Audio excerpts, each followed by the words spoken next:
Bismillahirrahmanirrahim. Alhamdulillahirabbil alamin. Wassalatu wassalamu ala al-mabu'uthi rahmatan lil alamin.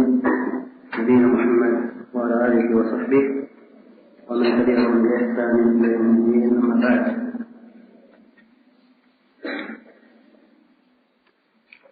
Ini majelis yang ke-14 dari hari yang ke-4. Ada daurah fikih kita mengkaji kitab Al-Qawaid Al-Kulliyah wa Qawaid Al-Fiqhiyah karya Yusuf Ibn Hasan bin Abdul Hadi yang dikenal dengan panggilan Ibn Mibrad rahimahullah ta'ala.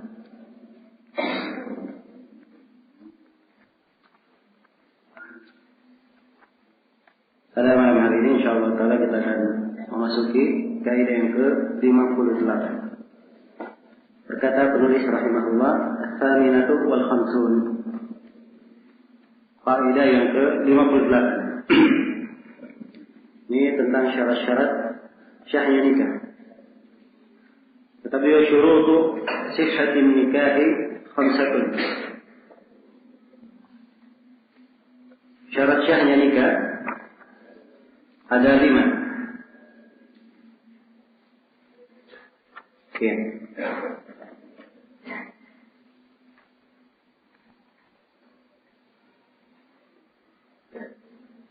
Baik, di sini beliau hanya menyinggung syarat yang beliau berikan ketentuan. Dan tentunya dimaklumi dalam pembahasan nikah ada pembahasan yang berkaitan dengan bagaimana cara akad nikah itu. Kemudian ada namanya rukun-rukun nikah. Ya. Dan rukun nikah di dalam pernikahan ada 3. Yang pertama, adanya sepasang suami istri yang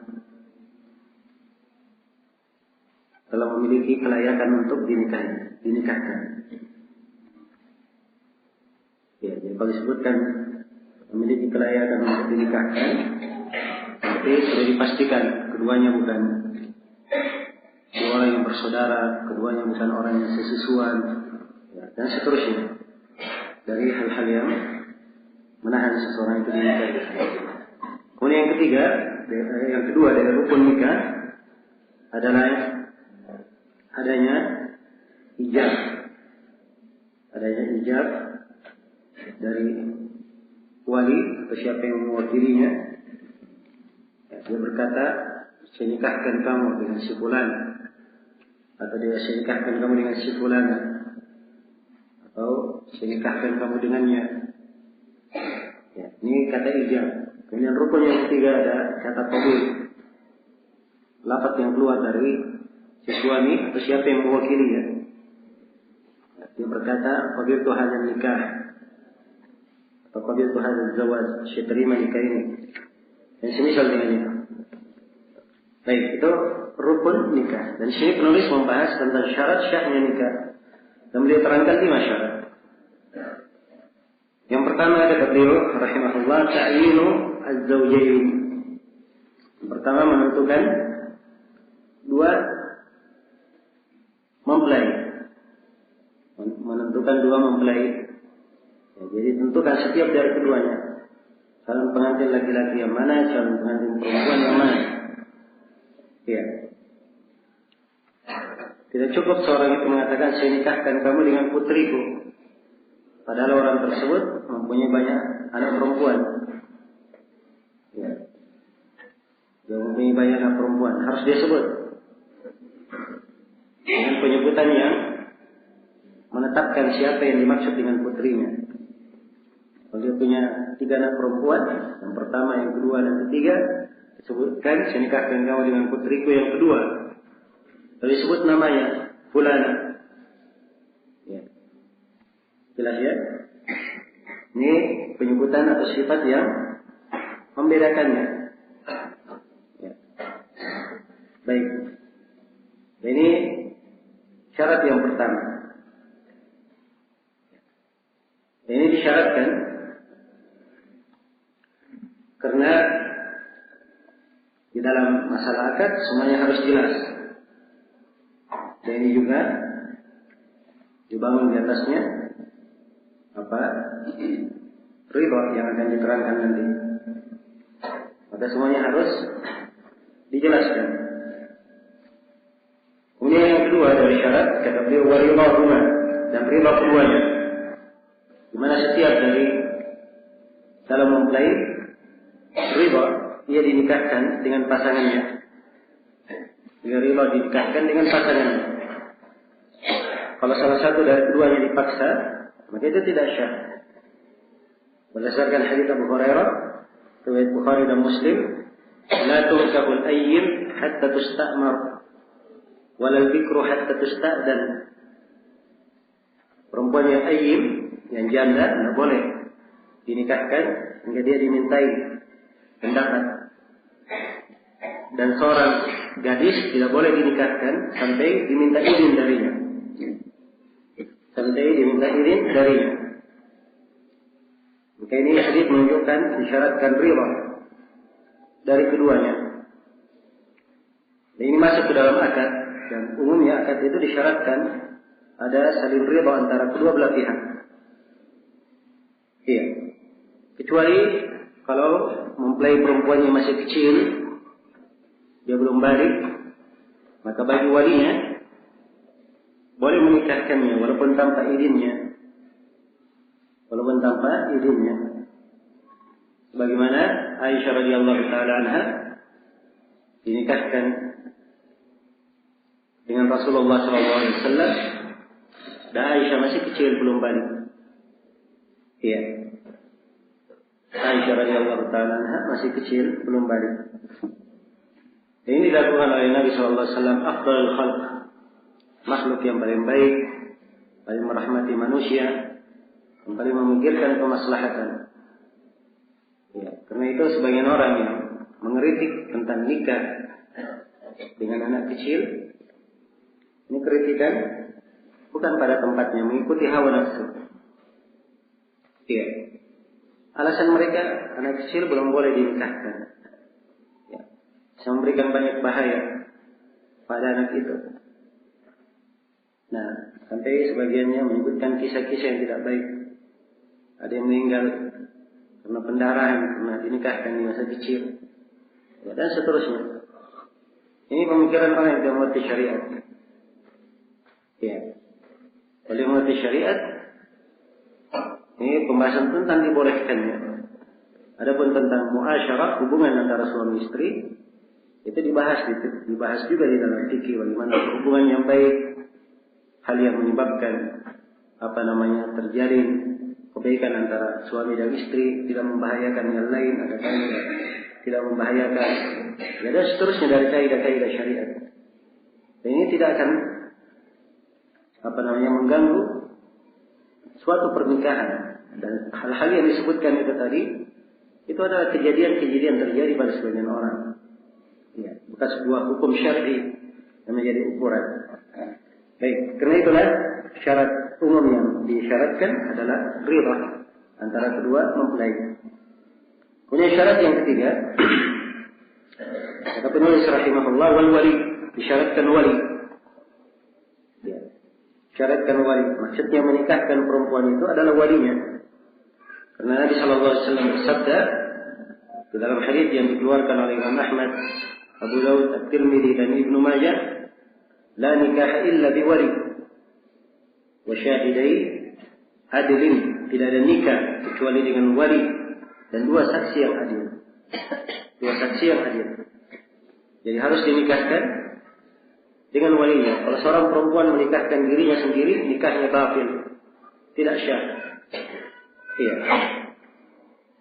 Nah, pensyariatan harusnya ada wali, ini dari keindahan syariat. Ya, karena kalau dibuka pintu perempuan bisa menikah tanpa izin walinya, mungkin akan banyak terjadi kerusakan, terbuka pintu zina, ya, dan selainnya. Dan perempuan dimaklumi, ya, pandangannya pendek. Dia kadang sulit memikirkan apa yang merupakan maslahat baginya. Dia kalau berpikir hanya di sudut pandang yang pendek, tapi berbeda dengan walinya laki-laki dan kalangan laki-laki. Dia akan berpandangan jauh apa yang maslahat dan baik untuk putrinya. Karena itu disyaratkan yang menikahkan adalah walinya. Dan di dalam Al-Quran tentang masalah nikah, pembicaraannya Allah tujukan kepada wali-wali para perempuan. Wa ankihul ayam minkum, dan nikahkanlah anak-anak perempuan gadis-gadis dari kalian, budak-budak perempuan di antara kalian, atau para perempuan di antara kalian. Ini ditujukan kepada walinya. Wa ankihul, hendaknya kalian menikahkannya. Dan selainnya dari ayat-ayat ya. Yang dimaksud dengan wali itu adalah wali perempuan dari pihak laki-laki. Ya. Wali perempuan dari pihak laki-laki. Yang paling tinggi dari tingkatan walinya adalah ayah si perempuan. Kemudian yang kedua, siapa yang diwasiatkan untuk ayahnya menikahkannya, atau ayahnya mewakilkan kepadanya. Kemudian yang ketiga, kakeknya. Ya, sebab dia pengganti dari ayah kalau tidak ada ayah. Kemudian yang keempat adalah anak laki-lakinya. Ya.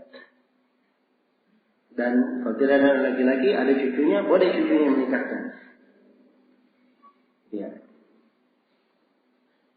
Kemudian berikutnya dari urutan wali adalah saudara laki-lakinya. Saudara laki-lakinya yang seayah dan seibu, atau saudara laki-lakinya yang seayah saja. Jelas ya, itu wali. Kemudian yang kedua adalah anak dari saudara laki-laki. Yang berikutnya anak dari saudara laki-laki. Kemudian urutan walinya adalah pamannya. Paman dari pihak ayahnya. Tentunya. Ya.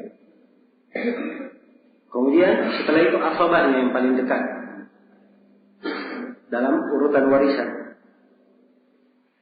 Ya. Kemudian kalau dia bekas budak, dari walinya juga adalah tuannya yang membebaskannya. Dan terakhir, kalau tidak ada seluruh wali itu, maka walinya adalah hakim, adalah pemerintah. Iya. Itu adalah walinya. Nah, maka ini persyaratan wali harus diketahui. Dia dari syarat yang penting, dari syarat sah nikah. Nah, ini diperhatikan. Ini diperhatikan. Dan maqasid syariah hendaknya dijaga.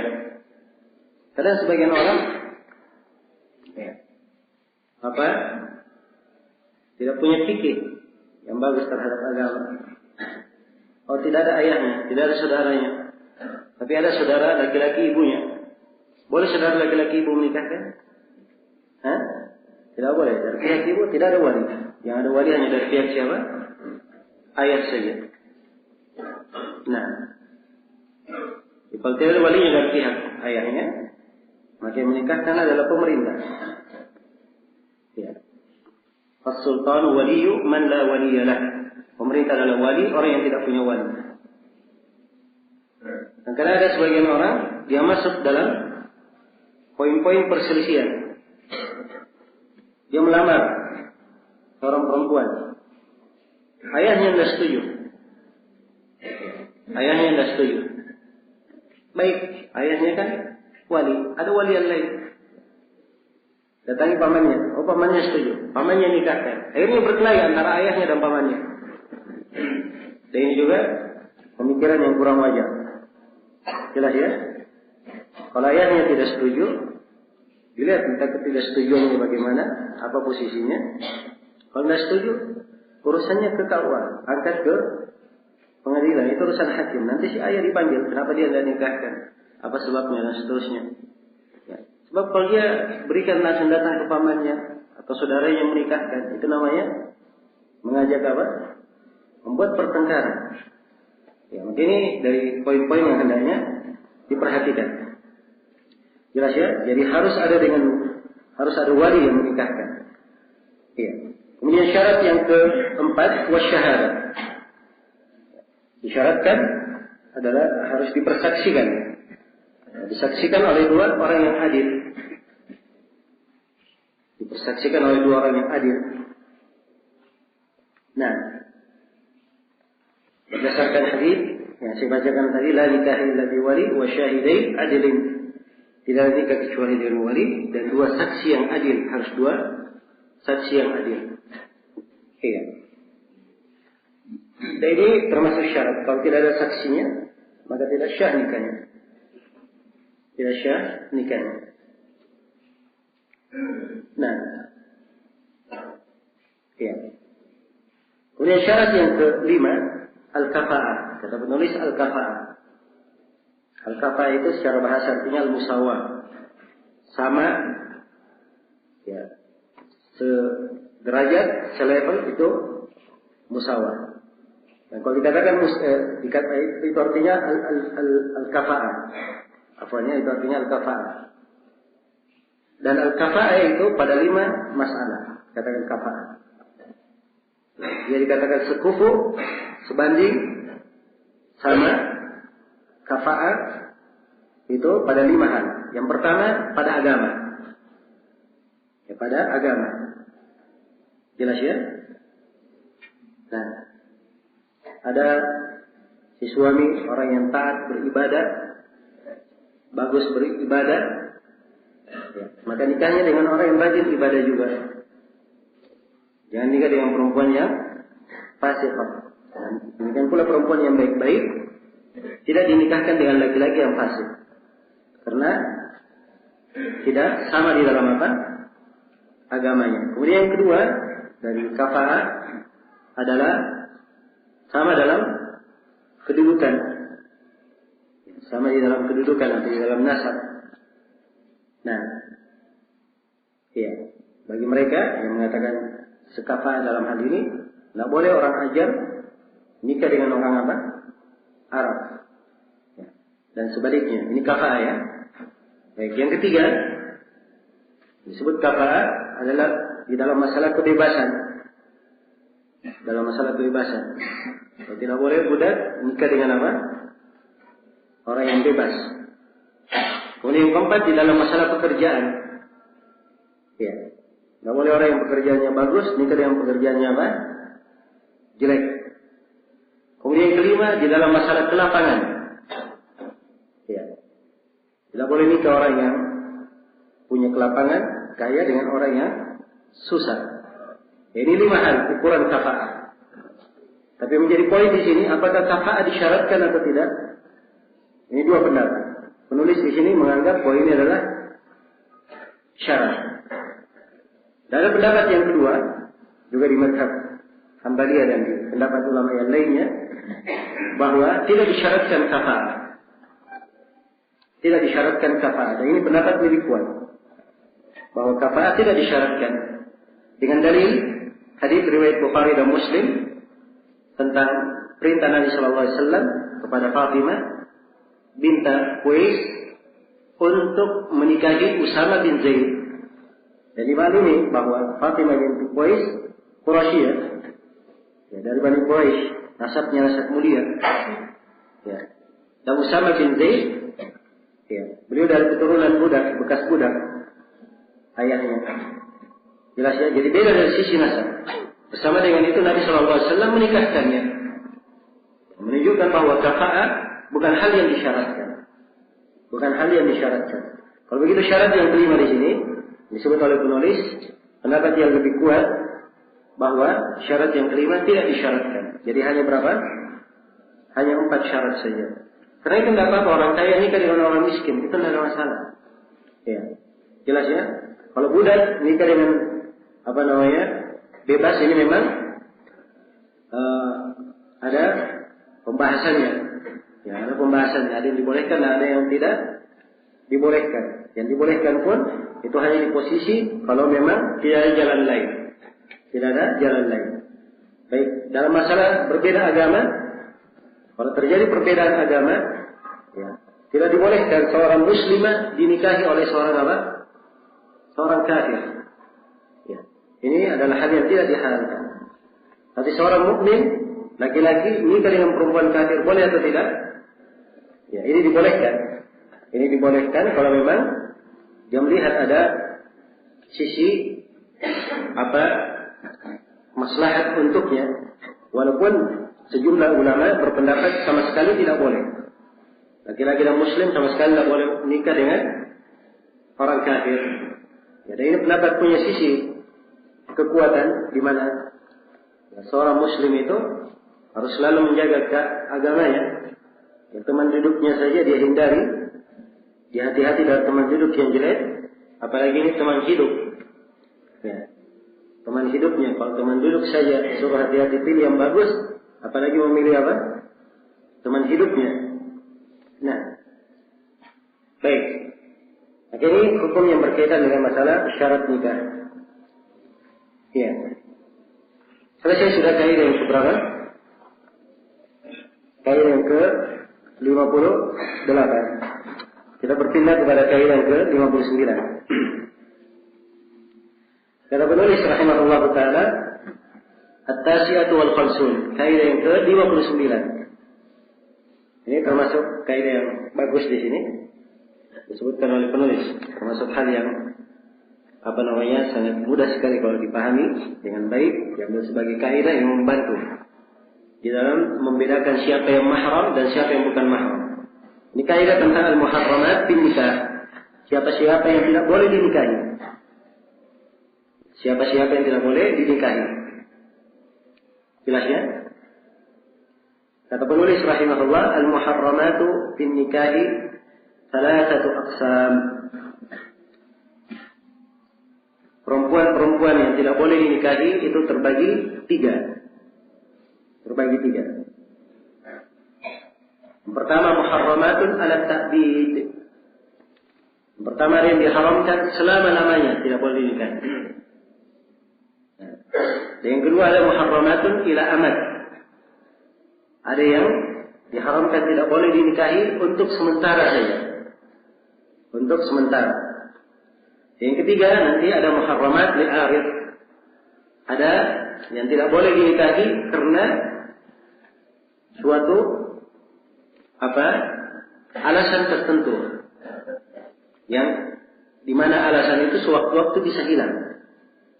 Nah, ini tiga keadaan. Ini tiga keadaan disebut oleh penulis di sini, dan sekali lagi ini kaidah yang disebut oleh penulis ini cukup kalau dipegang, dipahami dengan baik, dia akan pandai membedakan siapa yang boleh dinikahi dan siapa yang tidak boleh dinikahi. Kata beliau,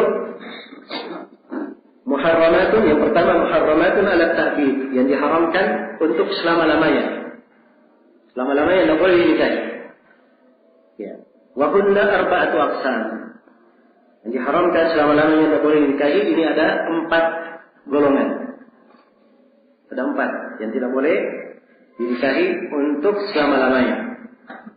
Yang pertama kata beliau muharramatun bin nasab. Ada yang perempuan yang diharamkan dinikahi karena nasab. Hubungan nasab, hubungan kerabat.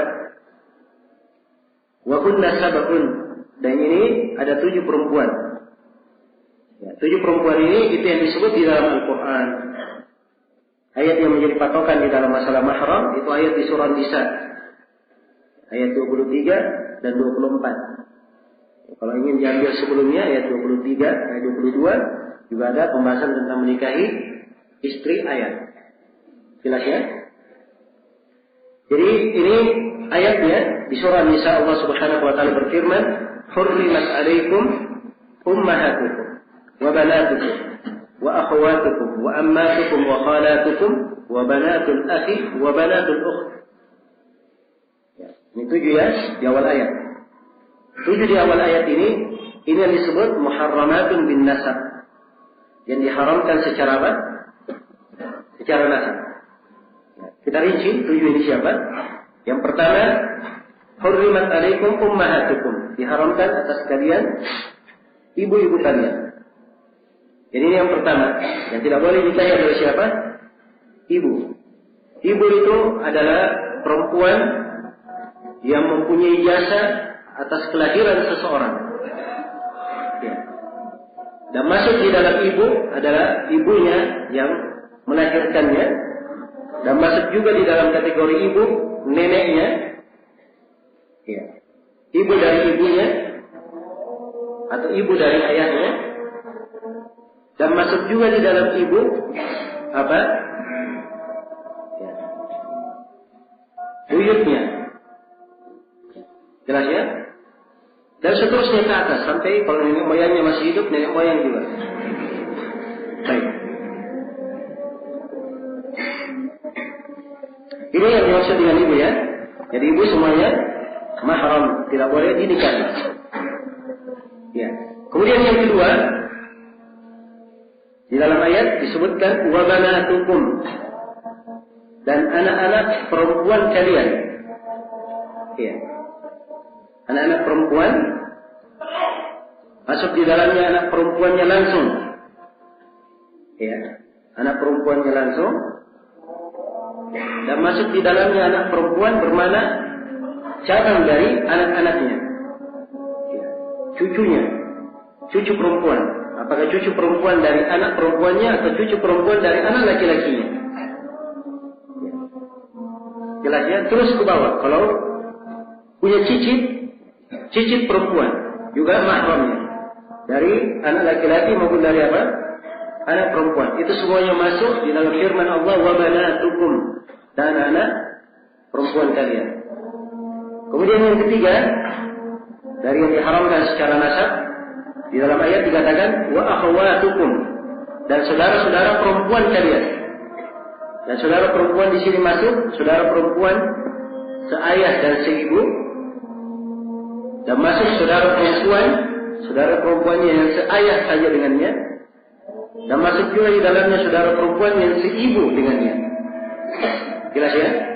Ini semuanya mahramnya. Ya, semuanya mahramnya masuk di dalam kata wa akhwatukum, dan saudara-saudara perempuan kalian. Ini yang ketiga. Yang keempat, wa ammatukum, dan bibi-bibi kalian. Ya, ini bibi dari pihak siapa? Hah? Pihak ayah, saudara perempuannya ayah, itu disebut ammat. Nah, yang disebut ammat. Maka ammat, ya, dari pihak ayah, maka ya saudara perempuannya ayah, itu disebut ammat. Ya, terus ke atas, ya saudara perempuannya kakek, juga disebut apa? Ammat. Itu juga dihitung sebagai mahramnya. Baik. Kemudian berikutnya yang keberapa? Yang kelima, wa khalatukum. Khalatukum ya, adalah saudara perempuan dari pihak ibu. Ini saudara perempuannya ibu. Ya. Saudara perempuannya ibu atau saudara perempuannya nenek dan seterusnya ke atas, itu dihitung apa? Dihitung mahram, masuk ke dalam khalat. Kemudian yang keenam, wa banatul akhi. Ya. Wa banatul akhi, dan anak-anak perempuannya saudara laki-laki. Ini kemenakan perempuannya dan saudara laki-laki. Kemenakan perempuannya dan saudara laki-laki. Masuk di dalamnya, ya, kemenakan perempuannya, dan masuk pula di dalamnya, ya, cucu dari kemenakannya. Apakah kemenakannya laki-laki atau perempuan? Jelas ya? Kemenakannya laki-laki dan perempuan. Iya. Si A, dia punya saudara. Ya, si apa namanya? Si B, laki-laki. Ya. Si B ini punya anak perempuan. Satu, dan punya anak laki-laki 3. Ya. Jadi anak perempuan si B ini adalah mahram bagi siapa? Si A, sebab dia adalah anak dan saudara laki-lakinya. Setiap dari anak perempuan ini yang satu punya anak lagi, punya anak perempuan. Dan anak laki-lakinya 3, semuanya punya anak perempuan. Maka semua anak perempuan ini 4 orang, cucunya, ini semuanya mahram bagi siapa? Bagi si A. Jelas ya? Itu tadi mana ucapan yang saya sebutkan, anak-anak dan saudara laki-laki, apakah anaknya langsung atau cucunya, itu semuanya adalah apa? Adalah mahramnya. Baik, kemudian yang ke-7, wa banatul ukht, dan anak perempuan saudara perempuan, ya, saudara perempuan. Kalau dia punya saudara perempuan, punya anak, maka kemenakan perempuannya itu adalah apa? Hah? adalah mahramnya. Demikian pula anak dari seluruh kemenakannya. Apabila kemenakannya laki-laki dan perempuan punya anak perempuan, maka seluruh anak dari kemenakannya adalah apa? Adalah mahramnya. Baik, selesai sudah ya. Ini yang pertama, muharramat bin nasab. Yang diharamkan dinikahi secara apa? Secara garis nasab, hubungan nasab. Ya. Yang kedua, kata penulis rahimahullah, wa muharramatun birraba. Ya. Dari yang diharamkan dari raba'ah. Diharamkan secara apa? Secara raba'ah, karena hubungan susuan. Wa hunna sab'un. Dan ini juga jumlahnya berapa? Jumlahnya 7. Ya. Jumlahnya 7 sama dengan jumlah yang diharamkan secara apa? Secara nasab, sama. Ya, dan sama rinciannya. Kenapa? Sebab Nabi SAW bersabda dalam riwayat Bukhari dan Muslim, yuhramu minar raba'ah ma yuhramu minan nasab. Menjadi mahram karena sesusuan. Apa yang menjadi mahram karena apa? Karena nasab. Karena itu kalau seorang perempuan, ya, seorang perempuan menyusu kepada seorang ibu, maka perempuan ini adalah mahram bagi suaminya. Dia adalah mahram bagi anak laki-lakinya. Dia adalah mahram bagi saudara laki-laki, ayah dan ibunya. Dia adalah mahram bagi kakeknya. Ya, kakek dari ayahnya, ayah susuannya, atau kakek dari ibu susuannya. Jelas ya? Dia adalah mahram dari kemenakan untuk ibu susuannya. Sama dengan apa namanya? Siapa yang menjadi mahram di nasab? Ya, karena memang Nabi bersabda, yahrumu minar rawa'a ma yahrumu apa? Minan nasab. Menjadi mahram karena menyusui apa yang menjadi mahram karena nasab. Dan di dalam kelanjutan ayat disebut 2 dari susuan, wa ummahatukum allati arda'nakum, dan ibu-ibu kalian yang menyusui kalian, wa akhwatukum minal radha'ah, dan juga saudara-saudara perempuan kalian dari sesusuan. Ya. Seorang lelaki menyusu dari seorang ibu, maka ibu susuannya adalah mahramnya. Ya, anak perempuan dari ibu itu sama dengan saudara perempuannya, mahram baginya. Iya. Kemudian cucu perempuan dari ibu itu adalah mahramnya, sama dengan apa? Kemenakan dia sendiri. Kemudian kalau si ibu punya punya bibi, ya dari pihak ayah atau pihak ibu semuanya adalah mahramnya. Demikian pula ada bibi dan ada bibi dari pihak ibu, dari pihak ayahnya juga adalah mahram bagi laki-laki itu. Karena sama saja dengan ayahnya, ayah susuannya sama dengan ayahnya. Demikian pula, ya, neneknya dari pihak ayah maupun pihak ibu adalah mahram bagi laki-laki yang menyusu pada si ibu tersebut. Jelas ya? Baik. Ya, jangan dianggap kaitannya dengan si ibu saja, juga kaitannya dengan si ayah. Ya, karena kalau si ibu dianggap mahramnya, maka si ayah juga dianggap apa? Dianggap mahram. Karena pemilik susu sebenarnya siapa? Suami atau ibu? Suami. Jelas ya? Baik. Ini bahasa dalam ilmu fikih ya, maksudnya hukum kepemilikan dia yang memilikinya. Ya, si perempuan istrinya.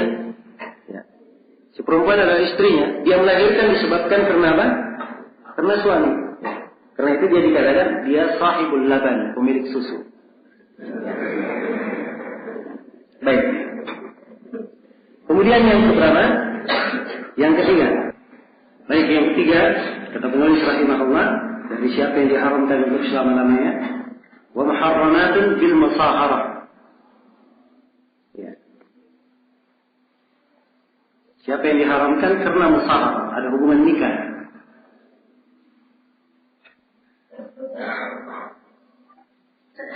Wa hunna arba'un, dan ini ada 4 perempuan yang diharamkan.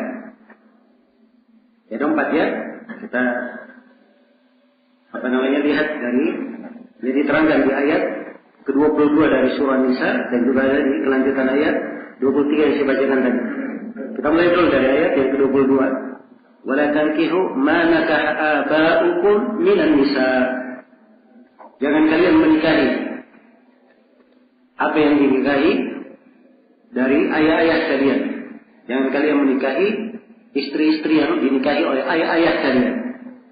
Jadi yang pertama yang diharamkan, istri ayah. Ya.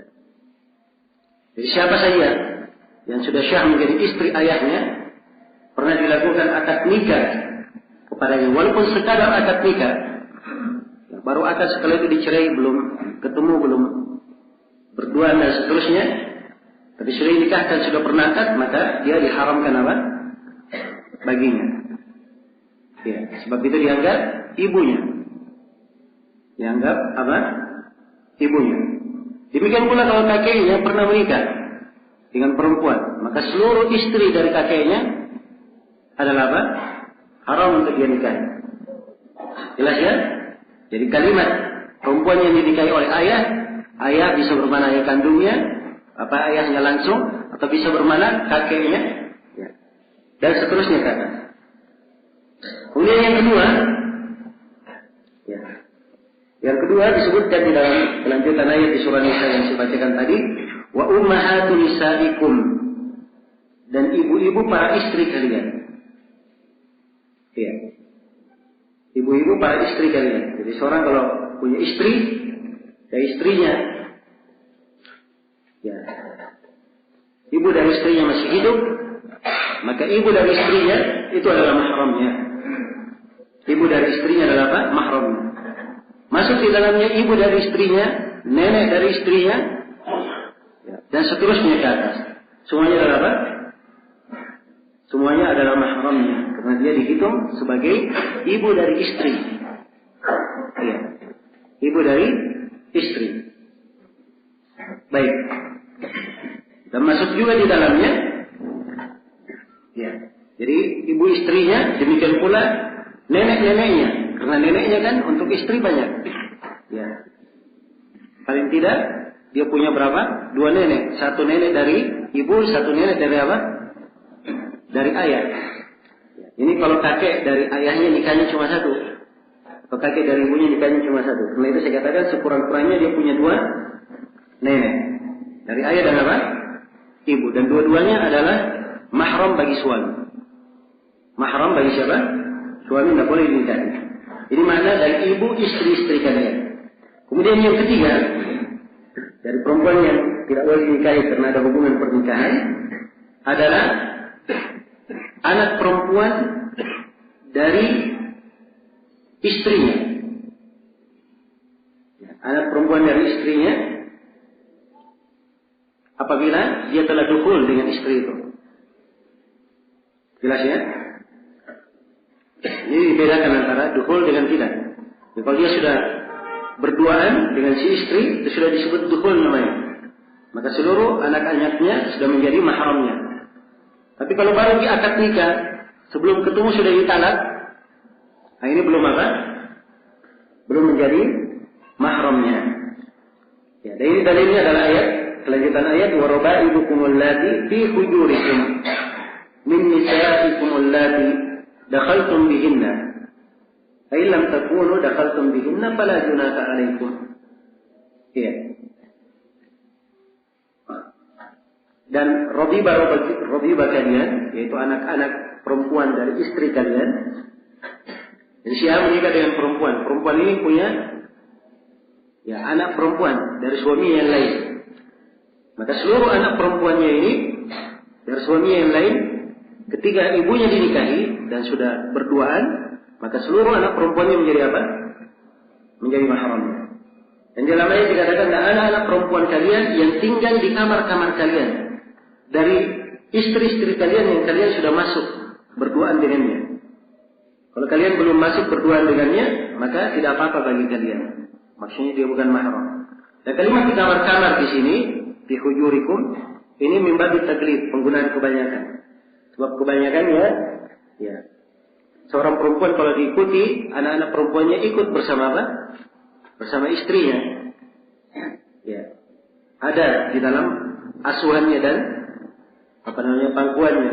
Kalau ternyata anak perempuannya tidak ikut bersama istrinya, tapi dia ikut kepada ayahnya, ikut kepada suaminya yang lama, Jelas ya? Apakah dia dihitung mahram atau tidak? Nah, ini ada silang pendapat di kalangan ulama. Sebagian para ulama mengatakan bahwa ini dihitung mahram kalau tinggal bersama ibunya. Ya. Jelas ya? Tapi yang benarnya penyebutan dalam ayat ini mimbabi taklid kebanyakan. Sebab kebanyakannya begitu. Ya, hukum asalnya semuanya sama. Yang penting anak perempuannya tinggal bersama ibunya atau tidak. Yang penting dia adalah anak perempuan dari istri dari perempuan yang dia nikahi. Maka itu dihitung sebagai apa? Sebagai mahramnya. Ini yang keberapa sudah? Yang ketiga, yang keempat dari perempuan yang diharamkan karena sebab nikah adalah istri dari anaknya. Ya, ini di kelanjutan ayat wa halailu abnaikumul ladina min aslabikum. Ya, wa halail dan istri-istri dari anak laki-laki kalian dari tulang rusuk kalian, dari tulang kalian, dari keturunan kalian. Ya, jadi kalau dia punya anak laki-laki, ya, dari anaknya sendiri, maka istri dari anaknya itu adalah apa? Hah? Istri dari anaknya adalah mahramnya. Iya. Jelas ya?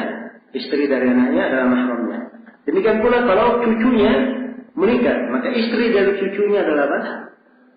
Juga mahramnya. Demikian pula kalau cicitnya menikah, maka istri dari cicitnya adalah apa? Mahramnya. Itu maknanya. Min abnaikum. Baik, ini 4 ya. 4 perempuan yang diharamkan disebabkan karena musaharah. Dan yang keempat kata beliau dari perempuan yang diharamkan menjadi mahram, diharamkan untuk dinikahi selama-lamanya. Kata beliau wa muharramatun bisabab. Ada yang diharamkan karena sebab. Dan ini dalam satu pembahasan. Wa huwa al-an, yaitu pada perempuan yang terjadi mula'anah. Ya. Terjadi mula'anah. Ya, mula'anah ini dimaklumi ya. Seorang suami menuduh istrinya berzina. Dan suami tidak punya bukti. Dia tidak punya bukti. Maka dalam hukum syariat dia boleh bersumpah dengan 4 kali sumpah bahwa benar istrinya berzina, dan dia sumpah yang kelima, ya, kalau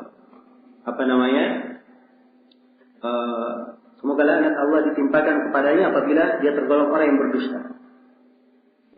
Maka dia sumpah seperti itu. Kalau suaminya sudah bersumpah seperti itu dan istri tidak membalas dengan sumpah, maka dijatuhkan hukum terhadap istri bahwa benar dia berzina. Tapi kalau istri menolak, dia juga membantah dengan bersumpah. Dia bersumpah 4 kali sumpah bahwa dia tidak berzina, bahwa suaminya berdusta dalam tuduhannya. Dan di sumpah yang kelima dia berkata, semoga kemurkaan Allah menimpaku kalau suamiku benar dalam tuduhannya. Ya, kalau si istri sudah bersumpah, maka dia tidak dihukum. Nah ini kalau istri juga bersumpah, inilah yang disebut mula'anah. Dan kalau sudah terjadi mula'anah, ini berpisah selama-lamanya sudah. Ya, salah satu dari keduanya kan pasti dusta, iya. Tidak mungkin dua-duanya benar. Iya kan? Salah satu dari keduanya pasti dusta. Iya. Maka di sini oleh Nabi dipisahkan selama-lamanya. Ya, karena itu di riwayat-riwayat yang menyebutkan tentang mula'anah, ya, itu keduanya dipisahkan oleh Rasulullah Sallallahu Alaihi Wasallam. Ini tidak bisa lagi berjumpa selama-lamanya. Walaupun si istri setelah mula'anah nikah lagi dengan 10 laki-laki, ya, itu tidak bisa kembali lagi. Sebab dia sudah apa? Menjadi haram untuk apa? Selama-lamanya. Baik. Ini 4 ya yang diharamkan untuk selama-lamanya. Ya, dan sebenarnya ini diuraikan oleh penulis sebab kebanyakannya orang perlu hukum ini. Ya. Dan ada sebenarnya yang kelima. Ya. Diterangkan di sini, diterangkan di dalam buku fikih. Ya. Karena yang kelima ini orang tahu tidak tahu juga tidak berpengaruh.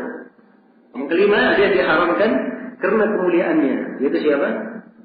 Istri-istri Nabi Sallallahu Alaihi Wasallam. Ya. Itu muharramat bil ihtiram namanya. Istri-istri Nabi Sallallahu Alaihi Wasallam itu tidak boleh dinikahi.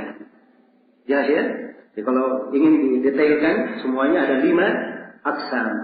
Cuma penulis menyebut 4 saja. Ya, sebab kita ini hidup ya tidak di masa siapa? Nabi Sallallahu Alaihi Wasallam. Kita tahu tidak ada ya pengaruhnya. Baik. Kemudian yang kedua kata beliau wal muharramatu ila amat.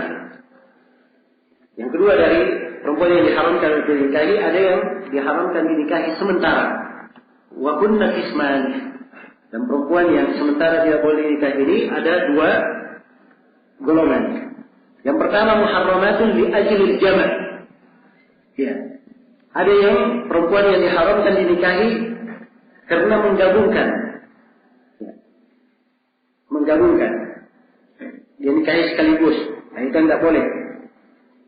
Wa huwa salasatu aqsam. Dan yang seperti ini ada tiga. Yang pertama al-jama' bainal ukhtain. Yang pertama mengumpulkan antara dua saudara perempuan. Jelas ya? Jadi si A si dua saudara perempuan, ya. Nah, salah seorang dari keduanya dinikahi. Begitu saudaranya dinikahi, maka saudaranya yang lain haram baginya. Tidak boleh dinikahi. Tapi tidak boleh dinikahi untuk apa? Untuk sementara. Ya. Kalau istrinya meninggal, dia ingin nikahi saudaranya, boleh atau tidak? Boleh. Karena itulah kata penulis, dia pengharamannya untuk apa? Sementara. Ini mengumpulkannya yang dilarang. Dan ini berdasarkan firman Allah Subhanahu wa taala, wa antajma'u bainal ukhtaini illa ma qad salaf. Dan kalian mengumpulkan antara dua saudara perempuan kecuali apa yang telah lalu. Nah, kalau sudah berlalu, dimaafkan dosanya. Ya, tapi dia tetap memilih antara dua bersaudara, siapa yang dia pilih. Bukan artinya dimaafkan, sudah terlanjur saya nikahi dua-dua, nggak apa-apa tinggal bersama saya. Tidak. Ya, tapi dia pilih salah satunya, dosanya dimaafkan. Karena dulunya dia tidak tahu hukumnya, atau itu terjadi sebelum masa dia masuk Islam. Jelas ya? Baik. Kemudian kata penulis yang kedua dari yang tidak boleh haram dinikahi sementara karena karena digabungkan, wa bainal mar'ati wa ammatiha, antara seorang perempuan dengan bibinya. Ini bibi perempuannya dari pihak siapa? Ayah atau ibu? Amma, dari pihak ayahnya. Itu yang kedua. Yang ketiga, wa bainaha wa baina khalatiha, antara perempuan ini dan antara bibinya. Bibi dari pihak ibunya. Ini dua perempuan ya. Bibi dari pihak ayah dan pihak ibu tidak boleh dikumpulkan bersama, kemenakannya dinikahi. Ya, dan ini berdasarkan sabda Rasulullah Sallallahu Alaihi Wasallam. Ya, dalam hadis riwayat Bukhari dan Muslim, la yujma'u bainal mar'ati wa ammatiha wa la bainal mar'ati wa khalatiha.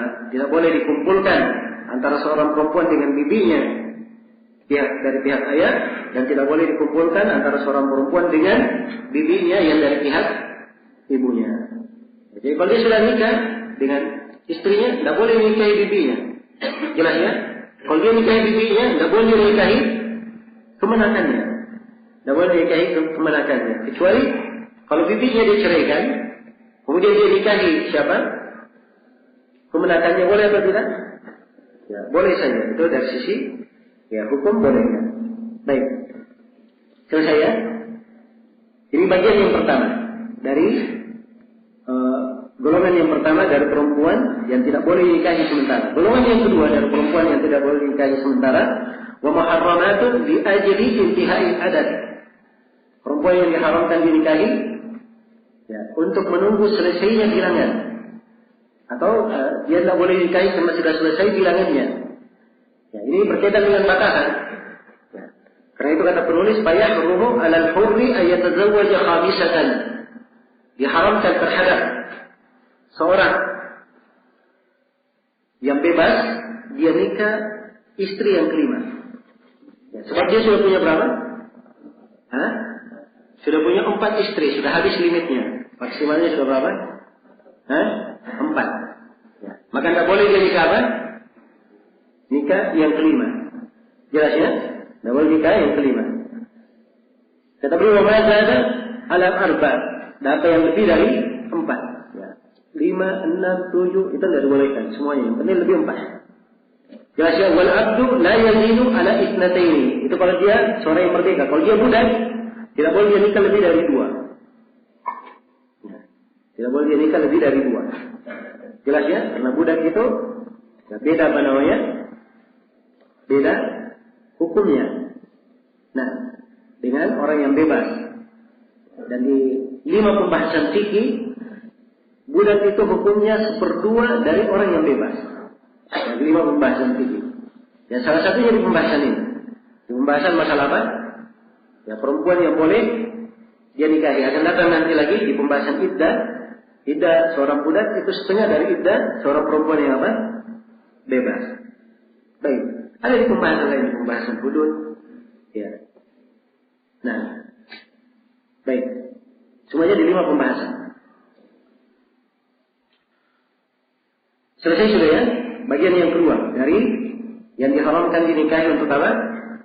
Untuk sementara. Kemudian yang ketiga kata beliau tadi, al-muharramatul aridin. Ya, perempuan-perempuan yang diharamkan dinikahi karena sebuah arid, ya, sebuah penghalang. Ada penghalang menyebabkan dia dinikahi, tidak boleh dinikahi. Dan penulis di sini menjelaskan wa kunna asyara. Dan ini ada 10 perempuan. Yang pertama al-mutazawwijah, perempuan yang sudah apa? Menikah. Ya. Kalau dia sudah menikah, tidak boleh menikahi istri orang. Dan ini saya kira dimaklumi ya. Ya, dimaklumi atau tidak ini? Dimaklumi. Baik. Kemudian yang kedua, kata penulis rahimahullah, wal mu'taddatu. Ya, yang kedua al-mu'taddah, perempuan yang di masa iddahnya. Perempuan yang di masa iddahnya. Ya, jadi perempuan kalau dia di masa iddah itu belum boleh dinikahi. Kalau dia masih di masa iddahnya. Dan ini berdasarkan firman Allah, "Wala ta'zimu uqdatan nikahi hatta yablugha al-kitabu ajalah." Dan jangan kalian melakukan akad nikah sampai kitab itu sampai ke batasannya. Jelas ya? Nah, jadi iddahnya perempuan ditalak pertama. Iddah perempuan yang ditalak 1, dia haid 3 kali haid. Jelas ya? Di masa dia menunggu 3 kali haid ini tidak boleh dinikahi sebab dia di masa apa? Di masa iddah. Di masa iddah. Dan akan datang nanti ketentuan iddah perempuan, akan datang kaidah disebut oleh penulis. Yang jelas di masa iddah tidak boleh dia apa? Tidak boleh dinikahi. Baik. Kemudian yang keempat, yang ketiga, wal mustabra'ah. Perempuan yang dalam masa istibra'.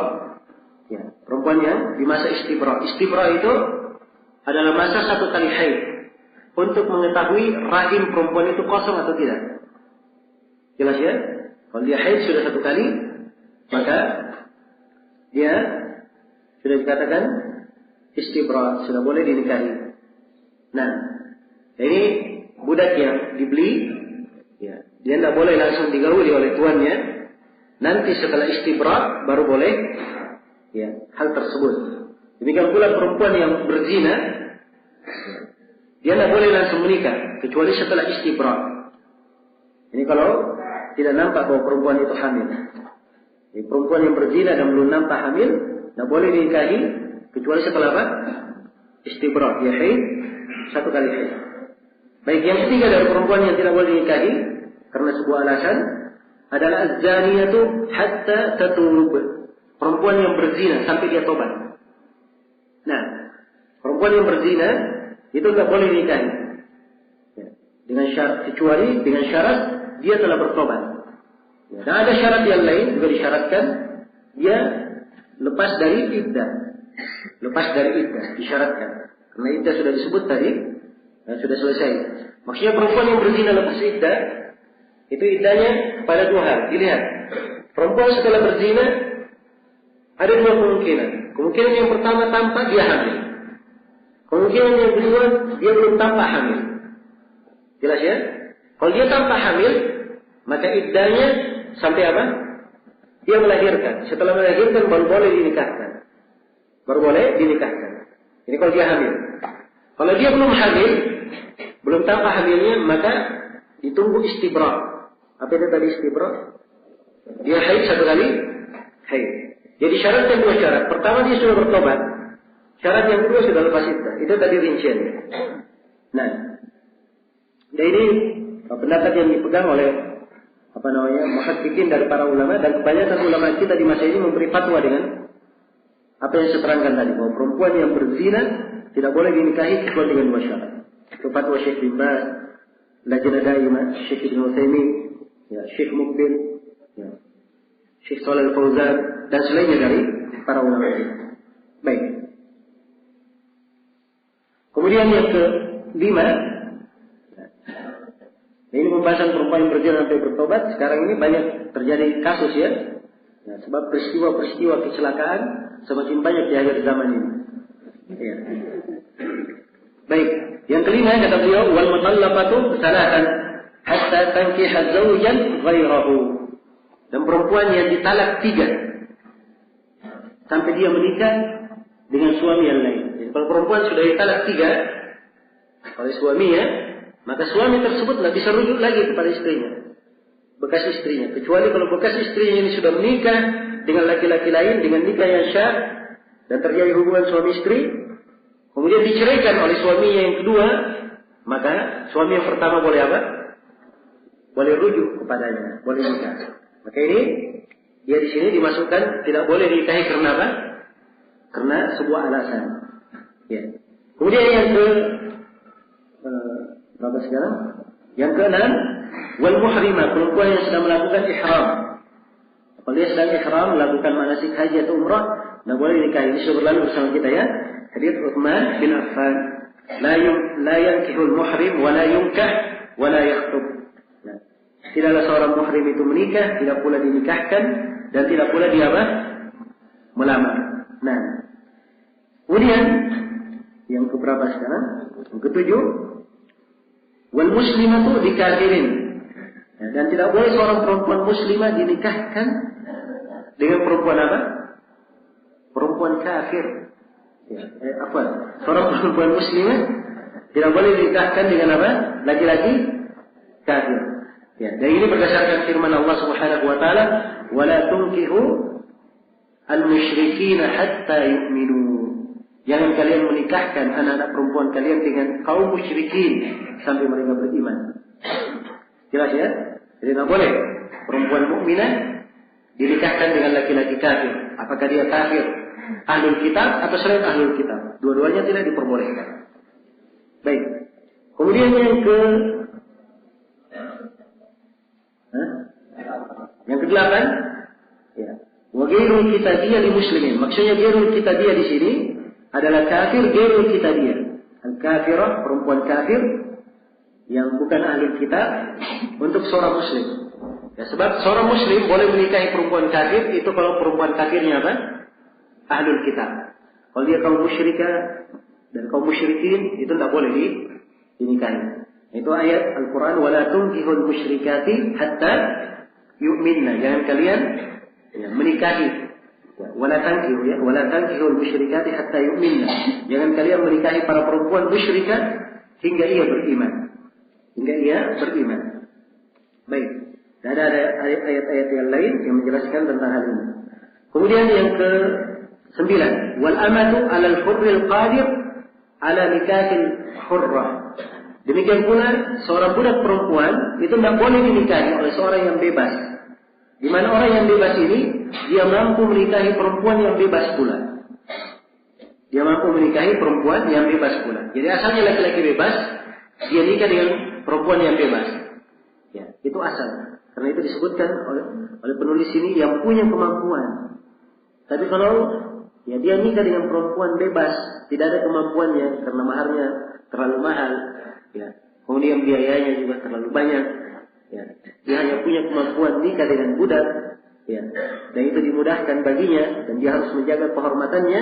Maka itu diizinkan oleh Allah Subhanahu wa taala di dalam Al-Quran, "Wa man lam yastati' minkum qawlan an yankihal muhsanatil mu'minat." Ya, famimma malakat aymanukum.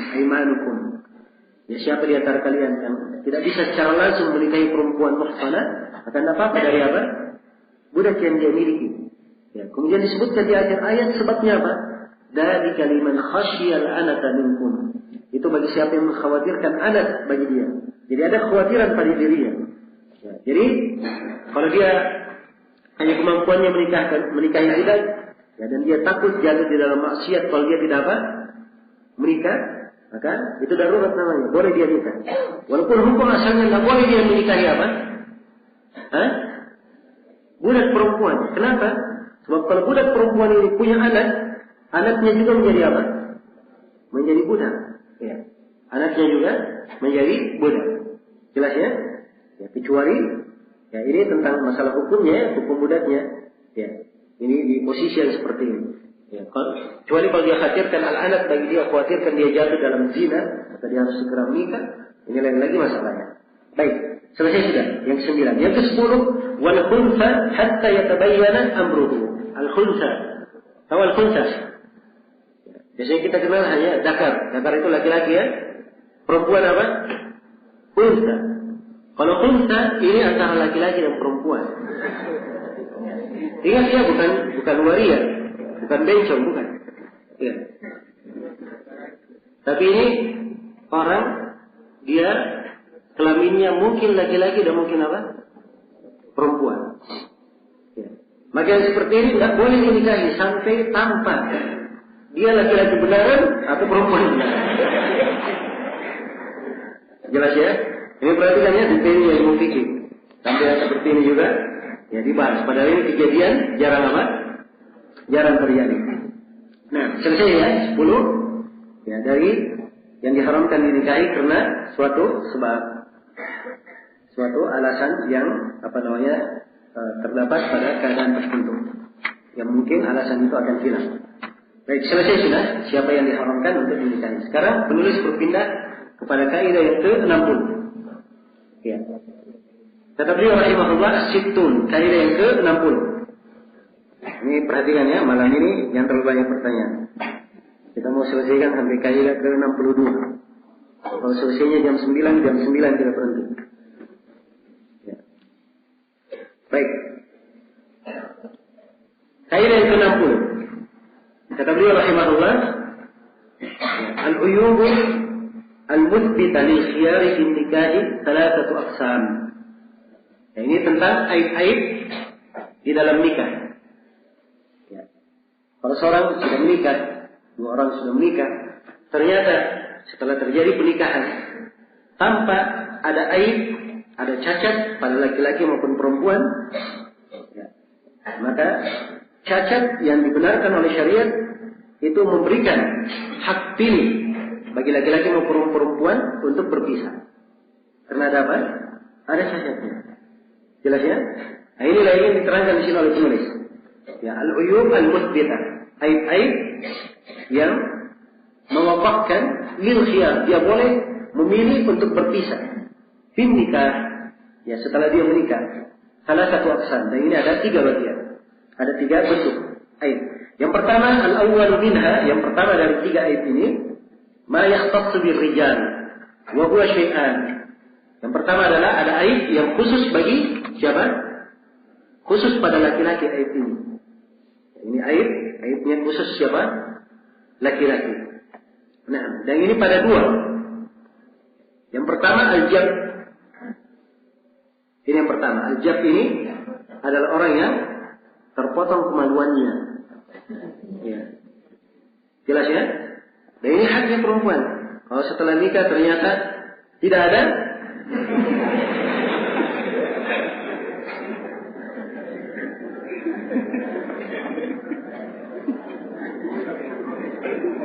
baik, maka dia berhak memilih. Ya. Dia berhak memilih, itu pilihan kepada dia. Dia ingin berpisah atau dia tetap bersama suaminya. Ya. Sebab ini dari kemaslahatan perempuan. Ya, dia berpisah itu dari kemaslahatannya. Baik, yang kedua adalah penyakit yang kedua wal-inna. Ya. Wal-inna. Oh, ini pembahasan yang paling susah di banyak kalimat-kalimat. Ya, saya minta dimaklumi saya ya kalau saya. Nah, gimana saya masakan? Baik, al-inna itu artinya tidak bisa berdiri.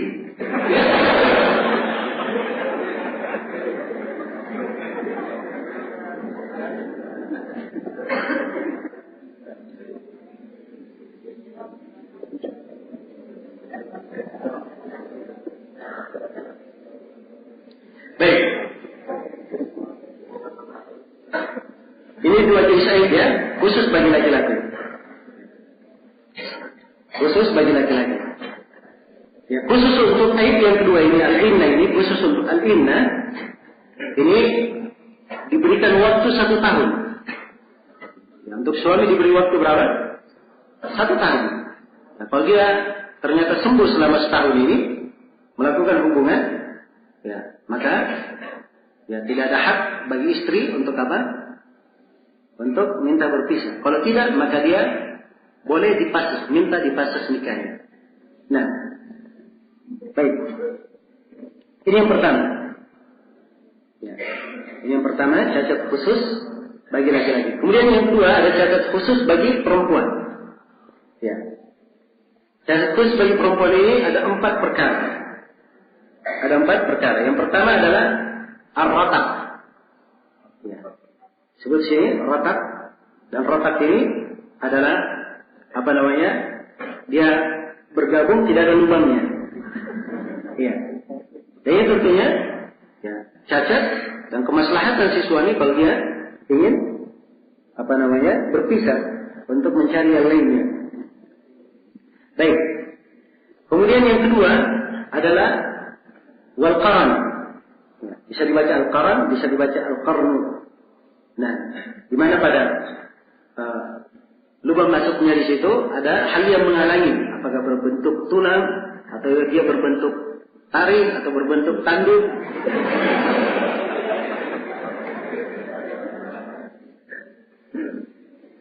Kemudian yang ketiga, kata beliau wal afal. Ya, al afal ini ada daging tumbuh.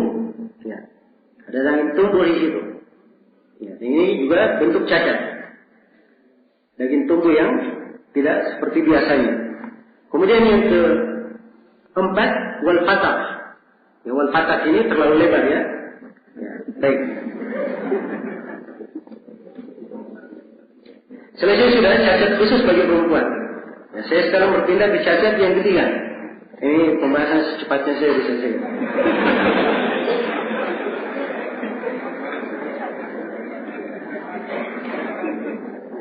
Baik, yang ketiga kata beliau wasalih ma yashtariku fihi ar-rijal wal nisa.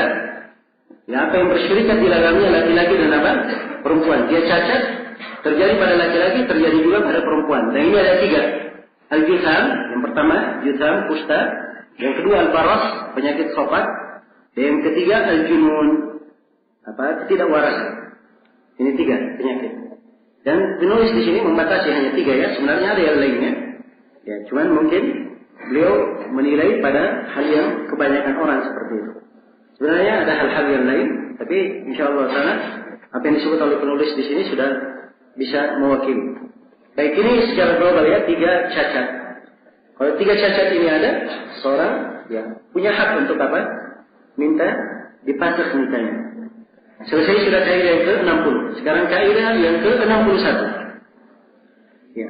Kata beliau rahimahullah al-hadiyatu wasittun. Kaidah ke-61. Ini tentang masalah ilah. Tentang pembahasan ilah. Kaidah yang ke-61 ini. Ya, ilah itu apa? Ilah itu arti secara bahasa adalah dia bersumpah. Ya, dia bersumpah. Nah, itu dalam hadis ada seorang yang bersumpah, demi Allah, kamu tidak diampuni oleh Allah. Dia berkata begitu. Maka Allah berfirman, "Man dzalladzi yata'alla 'alayya an la aghfira li fulan, faqad ghafartu lahu wa ahbattu amalahu." Siapakah yang yata'alla, yang berilah terhadap, maksudnya siapakah yang bersumpah dengan namaku bahwa saya tidak mengampuni si fulan. Sungguh saya telah mengampuni si fulan dan saya telah menggugurkan amalannya. Nah, jadi sini penggunaan kata ilah bermakna apa? Sumpah. Dan maksud ilah di sini adalah seorang suami bersumpah ya, bahwa dia tidak akan menggauli istrinya lebih dari 4 bulan. Jelas ya? Itu hubungannya dengan masalah ilah secara bahasa. Jadi di definisi istilahnya suami dia bersumpah. Dia bersumpah dengan apa? Kalau namanya sumpah berarti sumpah dengan nama Allah atau bersumpah dengan sifat-sifat Allah. Dia bersumpah tidak akan melakukan hubungan atau tidak akan berjima dengan istrinya. Iya. Jelas ya? Pada kubulnya selama-lamanya dia bersumpah, atau dia bersumpah lebih dari 4 bulan. Lebih dari apa? 4 bulan. Ya. Kalau dia lebih dari 4 bulan, maka ini disebut ilah. Ini definisi ilah ya. Tersimpul dari definisi ini syarat-syarat yang disebutkan oleh penulis di sini. Ya, penulis di sini menyebutkan syarat yang menggambarkan definisi. Kata beliau syurutul ilah arba'ah. Syarat-syarat ilah ada berapa? Ada 4. Yang pertama al-halifu ala tarkil wafa' fil qubul. Dia bersumpah untuk meninggalkan jima dari arah depan. Ya. Dari arah belakang diharamkan. Tapi kalau misalnya terjadi, ya tidak batal sumpahnya. Jelas ya? Tidak batal sumpahnya. Ya. Dan dia tidak kalau misalnya dia bersumpah, saya tidak akan mendekati kamu dari belakang. Ya, selama-lamanya itu bukan ilah namanya. Sebab memang apa? Dari belakang dia haramkan. Jelas ya? Jadi dia bersumpah meninggalkan ya jima dari kubur. Ini yang pertama, syarat yang pertama. Syarat yang kedua, as-tsani ya, ayyahlifa billahi aw sifatin min sifati. Dia bersumpah dengan nama Allah atau bersumpah dengan sebuah sifat dari sifat-sifatnya. Itu syarat yang kedua. Syarat yang ketiga, ya, ayyahlifa ala akthar min 4 ashhur. Dia bersumpah lebih dari 4 bulan. Yang meninggalkan lebih dari 4 bulan. Lebih dari 4 bulan, 5 bulan, 6 bulan, atau selama-lamanya. Ya, itu disebut ilah. Jelas ya? Adapun kalau kurang dari 4 bulan, ya, kurang dari 4 bulan, itu bukan ilah namanya. Bukan ilah. Ya. Itu bukan ilah. Baik. Jelas sampai sini? Nah, seperti Nabi SAW, beliau bersumpah tidak mendekati istri-istrinya selama berapa itu hari? Selama 1 bulan. Selama 1 bulan. Jelas ya? Baik. Dan itu tidak dianggap ilah. Karena ini ukurannya hanya 1 bulan. Kemudian yang keempat, wa yakuna min zawjin yumkinuhul jima. Ya. Wa talzamuhul kafara bil hana. Atau bil hin. Dan ini datangnya dari suami yang mungkin dia melakukan jima itu. Ya. Mungkin dia melakukan jima tersebut. Jadi kalau suaminya tidak memungkinkan jima, dia bersumpah selama-lamanya dia tidak akan mendekati istrinya. Ini ilah atau bukan? Bukan ilah. Sebab memang asalnya dia tidak mampu. Ya. Jelas ya? Ya. Jadi sifatnya dia pasti kena kafar kalau dia melanggarnya. Bil-khins itu artinya melanggar. Dia pasti kena kafar. Kemudian sebenarnya ada syarat yang kelima ya. Jadi kalau suami disyaratkan mungkin dijima, maka disyaratkan pula syarat yang kelima. Hendaknya si istri dari yang memungkinkan suami melakukan hubungan dengannya. Kalau tidak memungkinkan, maka itu tidak terpenuhi padanya syarat ilah. Dan untuk ilah ini, ya, pendalilannya adalah ayat Al-Quran di surah Al-Baqarah 226 dan setelahnya 227. Lilladzina yu'luna min nisa'ihim tarabbusu 4 ashhur. Fa in fa'u fa inna Allaha ghafurur rahim. Wa in 'azamu at-talaqa fa inna Allaha samii'un 'alim. Bagi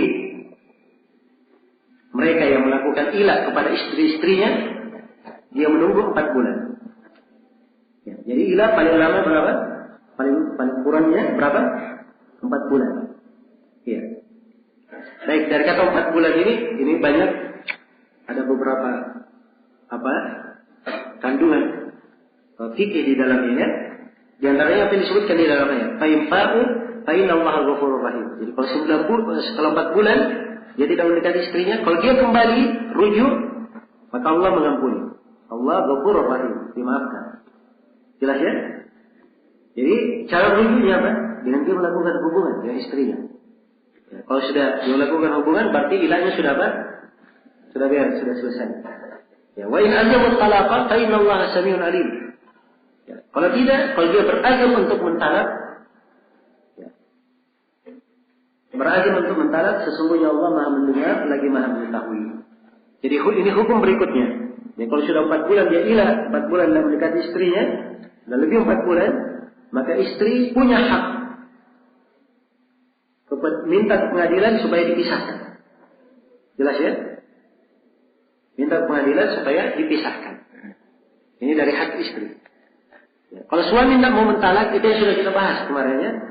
Kemarin atau hari ini. Pembahasan masalah apa? Penjara. Ya. Pemerintah boleh memenjarakannya sampai dia memilih. Dia kembali kepada istrinya melakukan hubungan atau dia mentalaknya. Baik. Iya. Dan ukuran 4 bulan ini diambil pendalilan oleh sebagian para ulama bahwa seorang suami dia wajib menggauli istrinya, ya, kewajibannya menggauli istrinya paling tidak sekali dalam 4 bulan. Sekali dalam apa? 4 bulan. Dan dari hukum ini juga diambil pendalilan oleh para ulama bahwa suami kalau dia safar meninggalkan istri itu tidak boleh berapa? Lebih 4 bulan. Kecuali dengan ridha siapa? Ridha istrinya. Kalau istrinya mengizinkan dia ridha, tidak ada masalah. Tapi kapan istri menuntut kembali, maka itu adalah hak apa? Hak istri. Kalau suami kembali, ya alhamdulillah. Kalau tidak kembali, artinya istri boleh ke pengadilan minta cerai. Begitu maksudnya. Ya. Jelas ya? Baik. Selesai sudah pembahasan tentang ilah. Kita pindah kepada kaidah yang ke-62. Ya, kata penulis rahimahullah ta'ala,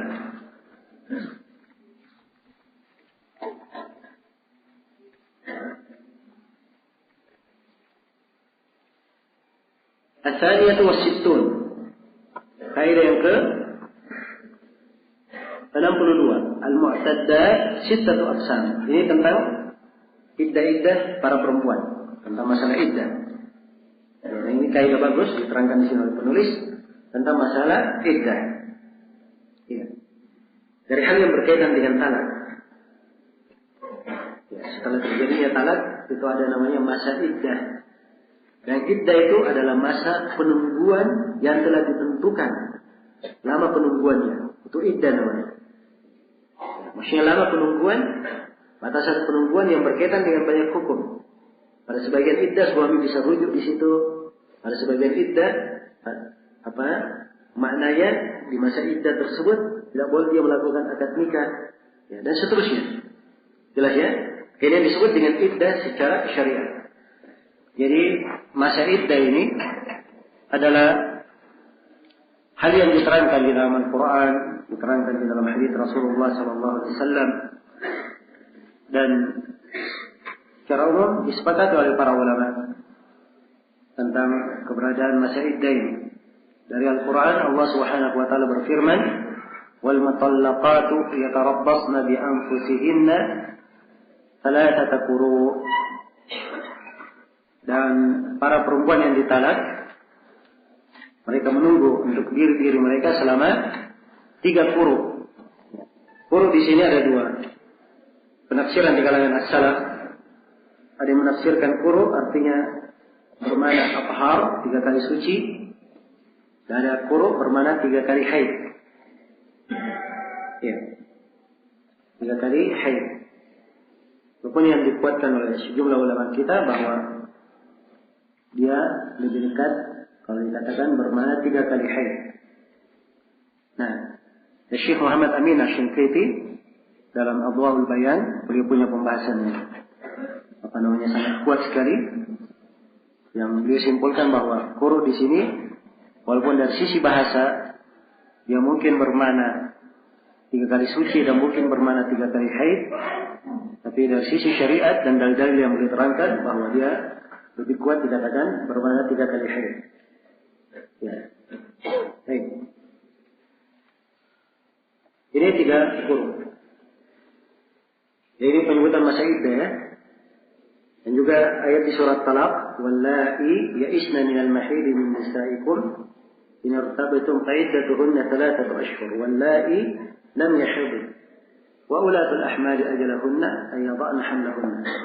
Sini disebut beberapa jenis iddah. Ada perempuan yang sudah tidak bisa haid lagi, maka iddahnya 3 bulan. Dan ada perempuan yang belum haid, maka dia masih kecil, belum balik, dan semisal dengannya, dan datang uraiannya, iddahnya juga 3 bulan. Dan perempuan yang hamil iddahnya sampai dia melahirkan. Ya. Dan juga di surah Al-Baqarah diterangkan iddah bagi perempuan yang ditinggal mati oleh suaminya dalam keadaan dia tidak hamil. Walladzina yatawaffawna minkum wa yadharuna azwajan yatarabbasna bi anfusihinna arba'ata ashhurin wa ashra. Disebutkan iddahnya 4 bulan 10 malam. 4 bulan 10 malam. Jelas ya? Ini dari ayat, dari hadis. Ya. Hadis Aisyah tentang Barirah memilih berpisah dengan suaminya. Katakan oleh Aisyah, umirat Barirah an ta'tadda bi 3 hayd. Dan Barirah diperintah untuk haid 3 kali haid. Baik. Ini dalil secara umum tentang masalah apa? Tentang masalah masa iddah. Baik, sekarang kita lihat. Ya. Iddah itu yang dikatakan perempuan mu'taddah jalannya masa iddah. Ya, bagaimana rinciannya? Sini penulis memberikan rincian yang sangat indah sekali. Kata beliau, al-mu'taddatu sittatu aqsam. Perempuan-perempuan yang menjalani iddah mu'taddah ada 6 golongan. Terbagi 6. Al-ula, perempuan yang menjalani iddah yang pertama al-hamil. Perempuan yang hamil. Yang pertama ya, perempuan yang apa? Perempuan yang hamil. Kalau dia hamil, maka iddahnya biwada'il hamil. Iddahnya dengan melahirkan. Iya. Jelas ya? Jadi perempuan yang hamil, kalau ditinggal, dia ditalak oleh suaminya pada saat suami masih hidup, atau dia ditinggal mati oleh suaminya, iddahnya sama. Semuanya adalah apa? Semuanya adalah sampai melahirkan. Berdasarkan keumuman firman Allah, wa ulatil ahmari ajalahunna yada'na hamlahunna. Dan para perempuan yang hamil, iddahnya adalah hingga mereka meletakkan kandungannya, yaitu sampai melahirkan. Ya. Dan khusus untuk perempuan yang ditinggal mati oleh suaminya dalam keadaan hamil, memang ada silang pendapat ya di kalangan ulama dahulu. Ya. Ada yang berpendapat bahwa ya, iddahnya adalah dilihat yang paling dekat dari 2 masa. Ya. Yang lebih dekat dari diambil yang paling jauh dari 2 masa. Misalnya seorang ditinggal mati oleh suaminya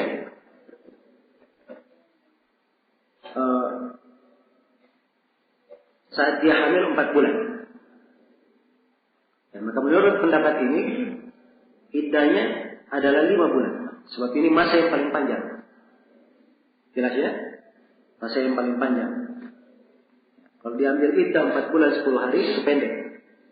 Jadi diambil masa berapa? Masa 5 bulan. Yang paling panjang. Kalau misalnya dia ditinggal mati oleh suaminya dalam keadaan kandungannya sudah 8 bulan, maka dia ikut iddah apa? Iddah 4 bulan 10 malam. Ini pendapat dahulu ya di pendapat Ibnu Abbas dan selainnya dahulu. Ya.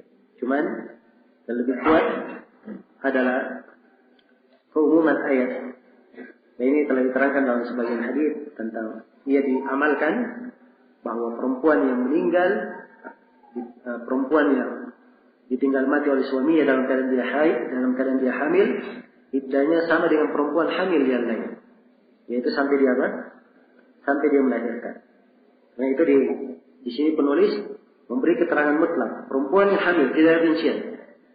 Apakah hamil dalam keadaan dia ditalak oleh suaminya masih hidup, atau hamil dalam keadaan ditalak oleh suaminya, hamil dalam keadaan ditinggal mati oleh apa? Suaminya. Semuanya iddahnya adalah apa? Ketika melahirkan. Ini mu'taddah yang pertama. Yang kedua, al-mutawaffa anha zawjuha idza lam takun hamilan. Yang kedua adalah perempuan yang ditinggal mati oleh suaminya apabila perempuan ini tidak hamil. Suaminya meninggal dalam keadaan dia tidak hamil. Maka ini iddahnya kata penulis bi arba'ati ashhurin wa asyra. Bi arba'ati ashhurin wa asyrin. Ya. Wa asyrin. Ya. Dengan iddah 4 bulan 10 malam. Dan biasa ada orang yang terjemah 10 hari ya. Itu penerjemahan dari sisi bahasa kurang detail. Sebab kalau tidak ada ta marbutonya, maka idhofahnya kepada malam. Kalau ada ta marbutonya, idhofahnya kepada hari. Jadi, kalau 10 hari itu asyratu ayyamin, itu 10 hari. Kalau 10 malam, asyru apa? Layalin, tidak ada ta marbutonya. Ini ada ta marbutonya atau tidak? Jadi maksud 10 malam. Tapi dalam penggunaan bahasa Arab, malam itu digunakan untuk malam bersama harinya. Dan hari juga digunakan untuk hari bersama apa? Malamnya. Ya, kadang maknanya sama saja akhirnya. Jadi kita kan ingin mendetailkan lafaz. Mendetailkan lafaz dari sisi bahasa. Baik.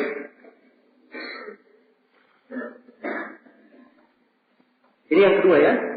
Jadi perempuan yang tinggal mati oleh suaminya tidak dalam keadaan hamil, iddahnya 4 bulan 10 malam. Itu dalilnya tadi ayat di surah Al-Baqarah.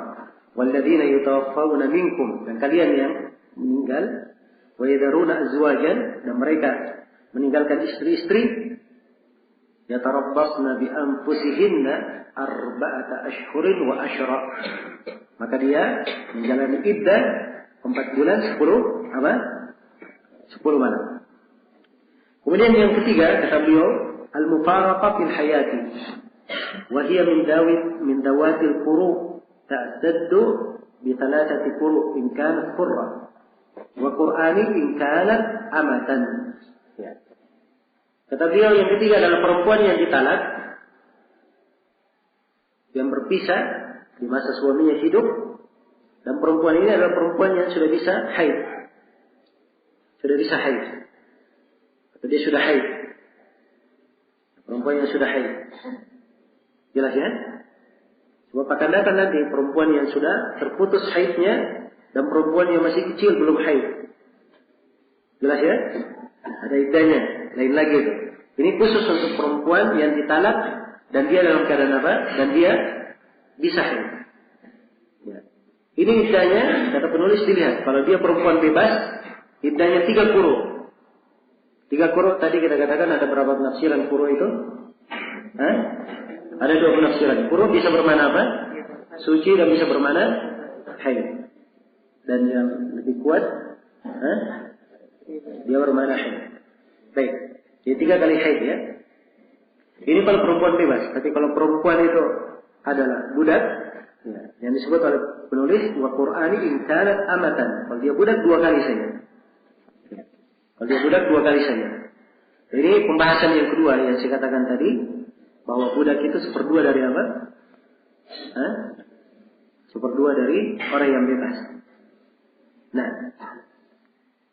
ini diterangkan ya dalam sebagian hadis Rasulullah Sallallahu Alaihi Wasallam bahwa perempuan budak perempuan itu dia 1/2 dari apa? Perempuan bebas. Ini yang keempat. Kemudian yang kelima.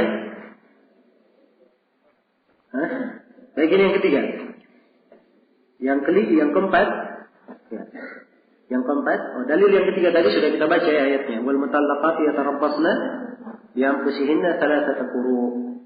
Para perempuan yang ditalak, yang mereka menahan dirinya selama 3 quru'. Ya, selama 3 quru'. Itulah mana tadi 3 quru', yaitu 3 kali haid. Baik. Ini kalau 3 kali haid, kalau perempuan apa tadi kita katakan? Perempuan bebas. Kalau perempuan budak, berapa kali haid? 2 kali. Dan itu disebut dalam sebagian riwayat ya. Diriwayatkan oleh Baihaqi dari Umar Mauquf. Disebutkan bahwa qur'ul amah haidatan. Qur'nya seorang budak 2 kali haid. Ya, dan ini pendapat Umar, Ibnu Umar, Ali bin Abi Thalib, dan tidak ada yang menyelisihinya dari sahabat. Ya, tidak ada yang menyelisihinya dari sahabat. Ini disebut ijma' sukuti, dan akan datang di pembahasan usul fikih. Dia adalah hujjah, bisa dipakai berhujjah. Baik. Yang keempat, adalah al-Aisha. Wallati lam tahid iddatu. Baik. Ini yang keempat ya, dua perempuan di sini. Yang keempat ini adalah perempuan yang Aisyah. Aisyah itu artinya sudah apa? Sudah tua, tidak keluar haidnya lagi. Ya, kata Aisyah asal artinya putus asa. Dia putus asa, tidak haid lagi. Kenapa? Karena sudah lewat umur. Ya. Dan dimaklumi bahwa perempuan itu di jangka umur tertentu dia tidak haid lagi. Jadi yang pertama ya, perempuan yang sudah tidak bisa haid lagi, terputus sudah haidnya. Kemudian yang kedua adalah perempuan yang belum haid. Ya. Dua jenis perempuan ini atau dua golongan perempuan ini yang sudah lewat masa haidnya, ya, tidak bisa haid lagi, dan perempuan yang belum haid, anak kecil misalnya yang belum haid, maka iddah mereka bukan dihitung dengan bulan, bukan dihitung dengan haid, tapi dihitung dengan apa? Dengan bulan. Nah itu kata penulis, iddatuha 3 ashhurin. Iddahnya berapa? Iddahnya 3 bulan. In kanat hurra, kalau dia perempuan bebas. Ya, wa syahrani in kanat amatan, dan 2 bulan kalau dia apa? Dia budak. Ya, sebagian ulama dia mengatakan bukan 2 bulan, tapi 1,5 bulan. Ya, karena ya, budak 1/2 dari apa? 1/2 dari dari orang yang bebas, dari perempuan yang bebas. Ya. Namun kalau dilihat di asarnya Umar tadi, dia 20. Berarti bukan 1/2 sebenarnya, tapi 1/2? 2/3. Kalau disebut 2 bulan juga tidak ada masalah. Baik. Ini yang keempat. Dan yang keempat ini dalilnya ayat di surat Talaq itu. Wallahi ya'isna minal mahidi min nisaikum. Para perempuan yang sudah putus asa lagi untuk haid, maksudnya haidnya sudah terputus. Tidak tabatun fa'iddatuhunna 3 ashhur. Kalau kalian ragu tentang masalah iddahnya, maka hitungan iddahnya 3 bulan. Hitung pakai bulan. Sudah berlalu 3 bulan, lepas masa iddah. Demikian pula dalam kelanjutan ayat wallahi lam yahidun. Demikian pula perempuan yang belum haid. Jadi 2 hukum ini, 3 bulan untuk perempuan yang sudah terputus haidnya dan perempuan yang belum haid. Kemudian yang kelima kata penulis, man irtafa'a al-khamisatu, yang kelima, man irtafa'a haiduha la tadri ma rafa'ahu. Sekarang ada perempuan, ya, terangkat haidnya, terputus, bukan karena dia tua, ya, bukan karena dia tua, tiba-tiba saja terangkat haidnya. Maka perempuan yang seperti ini ada 2 keadaan. Ada yang pertama, dia tidak tahu apa yang menyebabkan haidnya itu apa? Haidnya terputus. Dia tidak tahu sebabnya apa. Ya. Tiba-tiba saja tidak haid. Ya. Tiba-tiba saja dia tidak haid. Nah, baik. Perempuan yang seperti ini berapa? Ini ya. Kata penulis, ta'addadu bisanatin. Dia mengambil iddahnya 1 tahun. Ya, mengambil iddah berapa? 1 tahun.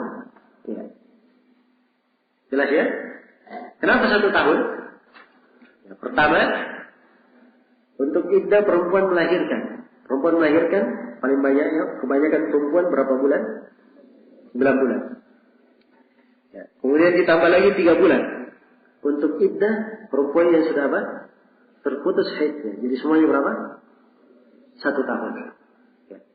Dan ini kata Imam Syafi'i, ini adalah ketentuan qada dari Umar bin Khattab antara kaum Muhajirin dan Al-Ansar. Tidak ada yang mengingkari mereka. Sepanjang pengetahuan kami, kata Imam Syafi'i. Nah, maka ini menjadi ukurannya, menjadi ukuran. Ini yang dipegang. Jadi kata beliau, in kanat hurra. Kalau ini dia budak, apa? Dia seorang yang bebas. Wa 11 syahran in kanat amatan. Dan 11 bulan kalau dia budak. Jadi penulis di sini mengambil beda sebulan saja. Ya. Karena kuru, kalau bebas 3 kuru, kalau budak 2 kuru, beda 1. Ya. Kalau dia belum haid 3 bulan, kalau dia bebas, kalau budak 2 bulan, beda 1. Nah, sekarang 1 tahun berarti berapa? Ya, 11 bulan. Ya. Ini pendapat yang disebut oleh penulis ya. Tapi setelah kita dengarkan tadi bahwa sebagian ya, para ulama ada yang menyebut setengah. Ya. Menyebut setengah. Tapi menyebut setengah saja. Tapi kalau melihat dari apa sebab ya 1 tahun ini difatwakan oleh para sahabat karena diambil iddahnya orang hamil dan 3 bulan untuk perempuan yang tidak haid, maka apa yang disebut oleh penulis ini punya sisi kekuatan ya. Bahwa yang diinginkan adalah 11 bulan bagi amah, bagi budak. Baik, ini kalau tidak diketahui sebabnya, kenapa haid itu berputus tidak diketahui sebabnya. Kalau misalnya diketahui sebabnya, ya, bagaimana hukumnya? Ini diterangkan oleh penulis.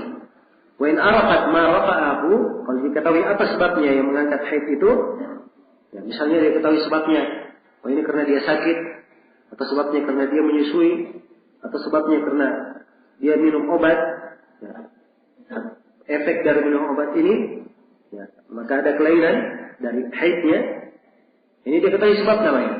Kalau diketahui sebabnya, hukumnya bagaimana? Kata beliau, lam tazal fi iddatin hatta ya'ud. Dia tetap dihitung dalam iddah sampai haidnya kembali. Wa ta'taddu bihi, dan dia menghitungnya sebagai iddah. Jadi sekarang dia ditalak. Ya, perempuan ditalak. Setelah ditalak, haidnya terputus. Diketahui sebabnya, karena kemarin dia minum obat, pengaruh dari obat. Ya, maka yang seperti ini dia tunggu sampai haidnya keluar. Kalau 4 bulan haidnya keluar, maka itu dihitung iddah yang haid yang pertama. Dia tunggu lagi haid yang kedua. Jadi kalau haid yang kedua keluar 6 bulan lagi, ya dia tunggu lagi yang ketiga. Kalau yang ketiga keluar 6 bulan lagi, berarti dia sudah berapa? Sudah 1 tahun 4 bulan. Ya, menunggunya. Demikian ya. Ini karena diketahui sebabnya. Maka asalnya karena diketahui sebabnya, ya, haidnya bisa diharapkan datang, maka hukum haid itu asal yang menjadi hukum, ukuran. Tidak boleh dikatakan udur, tidak ada haid, tidak. Karena diketahui haidnya. Ya, dan didahulukan di dalam banyak pembahasan fikih, sesuatu yang merupakan asalnya itu yang didahulukan. Itu yang didahulukan. Baik. Ini di banyak pembahasan ya, di banyak pembahasan. Misalnya ada perempuan dia haid dan dia menyusui. Yang dihitung mana? Haid atau menyusui? Dihitung haidnya. Jadi kalau dia setelah melahirkan masuk bulan Ramadan, 1 bulan penuh dia masa nifas di situ. Yang dihitung nifasnya atau dihitung menyusuinya? Asalnya nifas yang dihitung. Jelas ya? Dan ini membedakan dari sisi hukum. Asal membayar fidyah atau dia mengqadha. Jelas ya? Baik. Selesai sudah yang ke-5.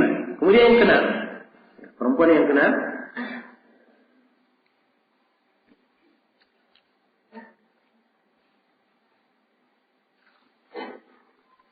Baik. Yang ke-6 kata beliau, as-sadisa imra'atul mafqud. Ya. Istri seorang yang hilang. Ada orang yang hilang. Hilang atau dianggap hilang. Sebab hilang itu ada yang tidak diketahui limbahnya. Ya, kemana suaminya ini?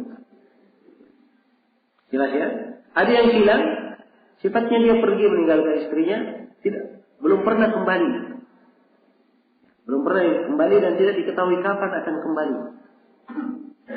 Jelas ya? Baik, ini yang ke-6 yang dibahas. Kata beliau, imra'atul mafqud in kanat li ghaibatin zahiruha as-salamah lam tazal hatta yatayaqqan mautuhu aw tamurru alayhi 90 sanatan min yawmi wulid. Beliau memberi rincian. Kalau perginya atau hilangnya suaminya ini sesuatu yang zahirnya hal yang biasa, selamat, tidak ada masalah, maka dia tetap menunggu suaminya sampai dia yakin suaminya itu mati. Sampai dia yakin suaminya mati atau berlalu 90 tahun dari hari suaminya dilahirkan.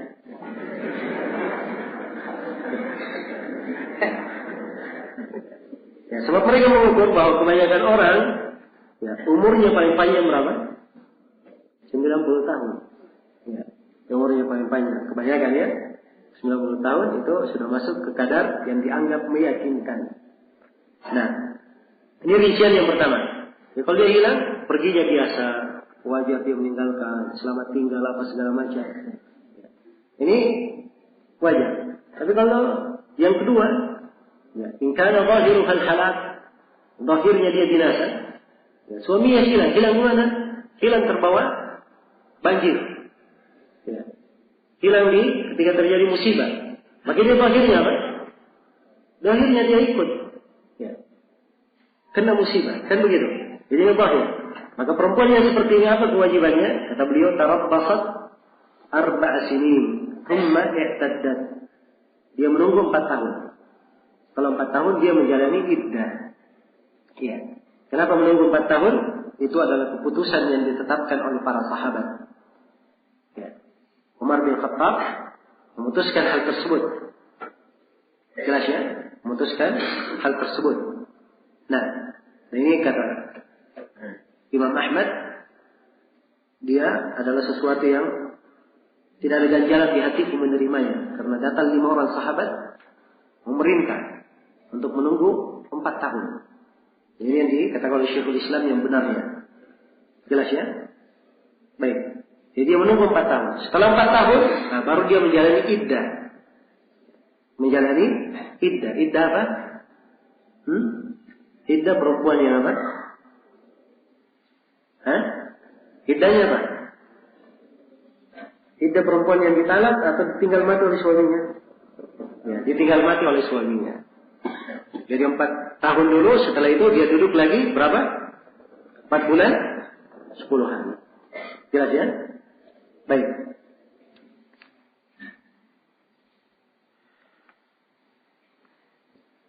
Ya, ini uraian penulis, dan penulis di sini merinci ya. Kalau akhirnya dia hilang itu karena binasa dan seterusnya. Ya. Dan sebagian para ulama, mereka kalau sudah dianggap hilang, mafqud, ada yang kalau akhirnya dikhawatirkan dia sudah mati, ke mereka juga menghitungnya ke 4 tahun ini. 4 tahun. Jelas ya?